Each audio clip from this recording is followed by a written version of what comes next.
Well, the month of July is just about here. As we're right now in the thick of the off season for the Ontario Hockey League, and I'm just going to continue with the OHL Team History series that I've been running here on the channel. And today we arrive with the Barrie Colts, and the Barrie Colts, an expansion team in 1995, actually had to play out of the old Barrie Arena for about the first half of the season as their new home, the Molson Center, it was called at the time, wasn't quite ready until the New Year's Eve game. And since then, the Barrie Colts have called the Saddlin Arena home, and this team's had some success on the ice. One of the more competitive teams in the Ontario Hockey League. They've only missed the playoffs 3 times since joining the OHL. And it all started with Bert Templeton. He was the head coach and general manager going into the 95-96 season. And his goal was to make this team competitive right off the hop. And because of that, the team would become the first OHL expansion team to ever make the playoffs. And because of that, Templeton awarded the OHL Executive of the Year. So a great start for this franchise that has its roots in Junior A and Junior B circles. They were known as the Barrie Colts before joining the Ontario Hockey League. They had these powder blue jerseys. I wouldn't mind seeing a powder blue jersey at some point. I know the Colts are entering their 30th anniversary season. Do we see a specialty throwback jersey? Throwbacks are all the rage right now, so it'd be kind of nice if the Barrie Colts would do something like that, but time will tell. But really, this team getting off to a very quick start. They've also had some big players come through the organization since then. So let's take a look at the top 10 scorers of all time for the franchise. Leading the way, Brian Little, 153 goals as a member of the Barrie Colts, 189 assists, good for 342 points. Brian Little, of course, playing in the National Hockey League, drafted by the Atlanta Thrashers, playing with the Winnipeg Jets, and was also the first Barrie Colt player to have his number retired. So Brian Little, a fan favorite with the Colts organization. And then second overall in franchise scoring history is Daniel Tkachuk, the first draft pick for the Barrie Colts organization. 145 goals, 189 assists, 334 points during his time as a Barrie Colt. Third is Hunter Tremblay, 115 goals, 159 assists, 274 points. And then fourth, we have Kevin Labanc. He had 81 goals during his time with Barrie, 188 assists, good for 269 points. Fifth in scoring is Andrew Mangiapane, 118 goals, 143 assists, good for 261 points. And for Mangiapane, too, he was a smaller player, but really thrived under Dale Hawerchuk during his time as head coach. And Mangiapane, Labanc, both smaller stature, but play a big style. And that's why they're still playing in the National Hockey League level. And then sixth in points for the Colts organization is Michael Henrique, 126 goals, 118 assists, 244 points. Zach Hall is seventh with 68 goals, 156 assists, 224 points. And then Mark Scheifele, of course, he's with the Winnipeg Jets right now. He's a fan favorite.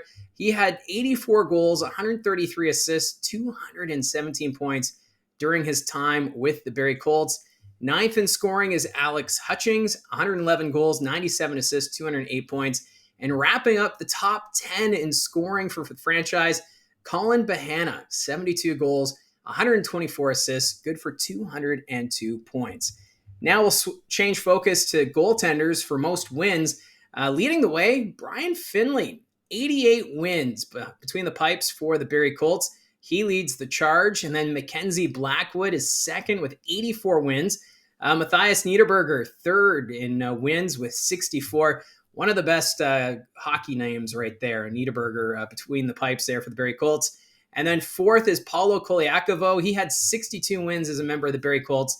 And then Andrew Perugini, he is fifth all-time with 59 wins for the Barrie Colts. Now, I did mention for retired numbers, Brian Little, his number 14 is in the rafters at the Saddlin Arena. And also number 10 for Dale Hawerchuk. He never played for the Barrie Colts, but he was the head coach and unfortunately passed away a few years ago. And right now they do have the campaign Hawerchuk Strong, which is making such a big impact when it comes to cancer research. And, you know, Dale Hawerchuk really leaving his mark with this Colts organization. And it's a long-lasting one, as it's great to see him being honored at the arena with his number 10. at the rafters at the rink. Now, for the Colts organization, they've only been around since 1995, but they've already had 59 players go on to play in the National Hockey League. That's at the time of recording, which is quite remarkable. And we just saw Aaron Ekblad hoist the cup with the Florida Panthers the other night. So the Barrie Colts having an impact at the National Hockey League level. Now, playoff-wise, I'm not going to go all the way back to the 95-96 season. I'm going to start in 2000. That's what I've been doing with all the teams in their history videos. And for the Barrie Colts, the year 2000 was a huge year.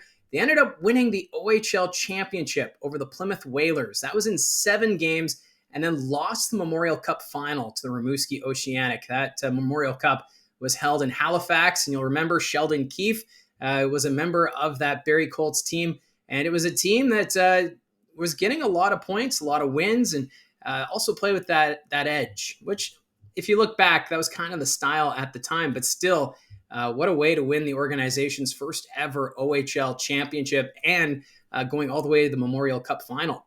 To follow it up, though, they ended up losing the first round in 2001. They were knocked out by the Sudbury Wolves in 5 games.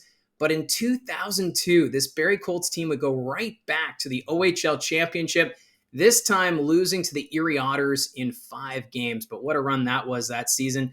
I did an interview with John Bartlett. He used to be the play-by-play voice of the Barrie Colts at the time, now, of course, with Hockey Night in Canada. And we talk about that run and just how exciting it was in the city of Barrie during that time, going on that championship run, but falling short against the Erie Otters. Then in 2003, another first-round exit for the Barrie Colts, this time to the Brampton Battalion. That was in 6 games.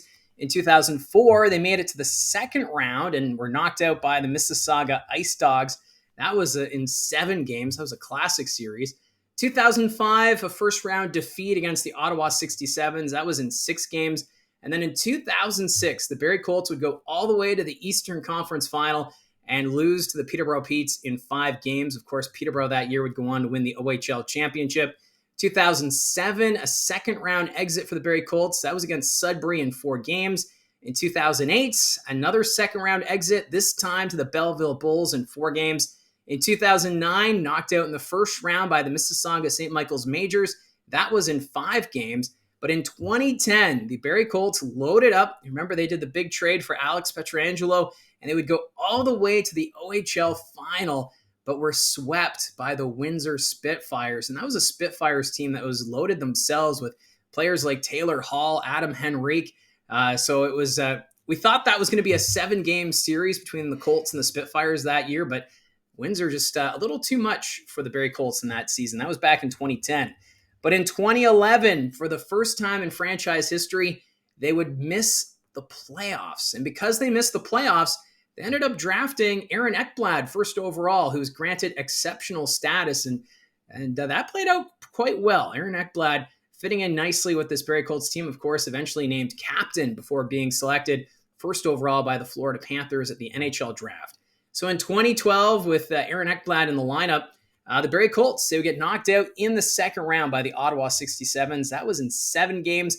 But 2013, back in the OHL final, this time against the London Knights. However, they would lose that series in 7 games in dramatic fashion. The Knights would win that one in the dying moments, basically. And I'm sure for a lot of Barrie Colt fans, a series they'd like to forget, as it brings up a lot of emotions. And that's what I've gathered from talking to Barrie Colt fans when they reminisce about that run back in 2013. 2014, the Colts would make it to the second round, but were knocked out by the North Bay Battalion in 6 games. 2015, knocked out in the second round by North Bay again, this time in 5 games. In 2016, the Barrie Colts, they would go all the way to the Eastern Conference Final, but were swept in 4 games by the Niagara Ice Dogs. 2017, for only the second time, the Barrie Colts would miss the playoffs. 2018, they returned to the postseason, but would lose in the second round to the Kingston Frontenacs. That was in 6 games. 2019, missing the playoffs for the 3rd time in franchise history. No playoffs in 2020 or 2021 because of the pandemic. But in 2022, when the OHL season returned, the Barrie Colts, they would be knocked out in the first round by the Mississauga Steelheads. That one in 6 games. 2023, they would go all the way to the second round. lose to the North Bay Battalion in 7 games. That was an intense series between the Barrie Colts and the North Bay Battalion. You'll remember Evan Veerling took a hit early in that series and really changed the course of that series as health became a factor for the Barrie Colts, as North Bay would eventually go on to win it. And then this past season, as the 8th seed, they forced the Oshawa Generals to 6 games in the first round. So a great run there in the playoffs as this team fought their way to get back into the playoff picture. And when they got in the playoffs, there were no pushovers. They gave the Oshawa Generals everything they could, but still not able to make it out of the first round. But it just goes to show, I think, that the Barrie Colts should be competitive again next season. This is an organization that's used to playoff hockey. And like I mentioned, only 3 times they've ever missed the playoffs, but still just one OHL championship. That was back in 2000. And they have had 4 trips to the OHL final since joining the OHL in 95, 96. So quite impressive for one of the younger organizations in the league. But I'm sure for Barrie Colt fans, wanting to see another OHL final appearance, as it's been long overdue, considering it's been since 2013 since they were last in the OHL championship. So it's going to be fascinating to see what happens next. Obviously, they're talking about expanding the Saddlein Arena at some point. That's what City Council is talking about. Although at the time of recording, the Barrie Colts don't actually have an arena lease deal for the Saddlein Arena. Obviously, the talks are ongoing behind the scenes, and we'll find out information when it does become available. But just an interesting little fact there that still no formal agreement has been announced between the Colts and the city of Barrie. So that's how I see it from the booth. Let me know in the comments section down below, maybe your favorite moment with the Barrie Colts organization, or maybe your favorite moment in the past few years. Thanks again for tuning in. Don't forget to hit like and subscribe. We'll talk to you again soon.